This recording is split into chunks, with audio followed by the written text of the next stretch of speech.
உலக நடப்பு தெரியாத பாக்யராஜ் அவர்கள் அப்படின்னும், அதே போல் இப்படியா பொதுவெளியில் நடக்கிறது அப்படின்னு புலந்து கட்டியிருக்காங்களாம் ஒரு பிரபலம். யாருன்னு வீடியோக்குள்ளே போய் பார்த்து தெரிஞ்சுக்கலாம். திரைக்கதை மன்னன்னு போற்றப்படக்கூடிய பாக்யராஜ் திரையுலக வாழ்க்கையில் சமீபத்தில் தான் 50 ஆண்டுகளை கடந்து அதை விழாவாக கொண்டாடினாங்க. அவரது படங்களில் அந்த 7 நாட்கள், இது நம்ம ஆளு மிகச்சிறப்பு. சிக்கலான இந்த கதை அவரது நேர்த்தியான திரைக்கதையால் மெருகூட்டப்பட்டுச்சு. அந்த வகையில் 50 ஆண்டுகளாக அவர் சேர்த்து வைத்த பேர், அவர் பேசிய அந்த ஒரு வார்த்தையால் கெட்டு போயிடுச்சுன்னு பிரபலம் ஒருத்தர் புலம்பி தள்ளியிருக்காரு, பொழந்து கட்டியிருக்கார். நான் ஒரு கமவார் என்பதில் பெருமை கொள்கிறேன்னு தெலுங்கில் பாக்யராஜ் பேசியது சர்ச்சைக்குள்ளாகியிருக்கு. ஒரு மாநாட்டில் தான் இப்படி பேசியிருக்கிறாரு. மதியம் 2 மணிக்கு தான் பாக்யராஜ் எழுந்திருப்பாராம். அவருக்கு உலக நடப்பே எதுன்னு தெரியாது, அப்படி தான் வாழ்ந்துட்டு இருக்கார். 20 வருஷமாக சினிமா வாய்ப்பு இல்லை. தனிமை கொடூரமானது. அந்த புகழ், அந்த பரபரப்பு குறையும் போது மனசால் நொந்து போவாங்க. அதுவும் ஒரு காரணமாக இருக்கலாம். அதே போல் சாதித்தவங்க, தலைவர்கள் யார் பிரபலமாக இருக்காங்களோ அவங்கள இழுத்து கொண்டு விடுறதுல கில்லாடி.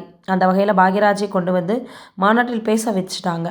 அப்போது அவர் கூட்டத்தை கண்டு இப்படி பேசிட்டார். நம்மை பார்க்கத்தான் இவ்வளோ கூட்டமா அப்படின்னு நினைத்து விட்டார் போலும். சினிமா இப்போ எடுக்க வாய்ப்பு இல்லை, சினிமா எடுத்தாலும் யாரும் வரமாட்டாங்க அப்படின்னு நினச்சி அவர் பேசினதோட விளைவு தான் இவ்வளோ சர்ச்சைக்கும் காரணம். சாதி என்பது கட்டமைக்கப்பட்ட பிம்பம். சாதி குறித்து இவ்வளோ பெருமை பாக்யராஜுக்கு வேணுமா? தன்னை இழந்து விட்டாரா பாக்யராஜ் அப்படின்ற கேள்வி எழுந்திருக்கு. இது பலருக்குமே பாடம். பாக்யராஜ் பாரதி ராஜாவினுடைய மாணவன், வளர்ந்த தலைமுறை. இவர் பல தலைமுறைகளை உருவாக்கியிருக்கார். 50 ஆண்டுகளாக அவர் சேர்த்து வைத்த பேரை இந்த ஒரு வார்த்தை உளறலால் பேரை கெடுத்துக்கிட்டாருன்னு தோணுது. அதனால் இனிமேலும் இப்படி அவர் உளரக்கூடாது. இது வெறும் வாயை மென்றவனுக்கு பாக்யராஜ் அவள் கொடுத்தது போன்றது.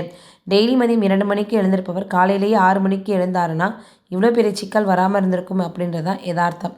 மேற்கண்ட தகவலை பிரபல பார்த்தோன்னா ஒரு ஆய்வாளர், திரை ஆய்வாளர் விஷயத்தை தெரிவிச்சிருக்காரு. இந்த விஷயம் இப்போ சமூக வலைதளங்களில் ரொம்ப வைரலாக பரவி வந்துட்டுருக்கு. நீங்கள் என்ன நினைக்கிறீங்க அப்படின்றத மறக்காமல் கமெண்ட்டில் சொல்லுங்கள்.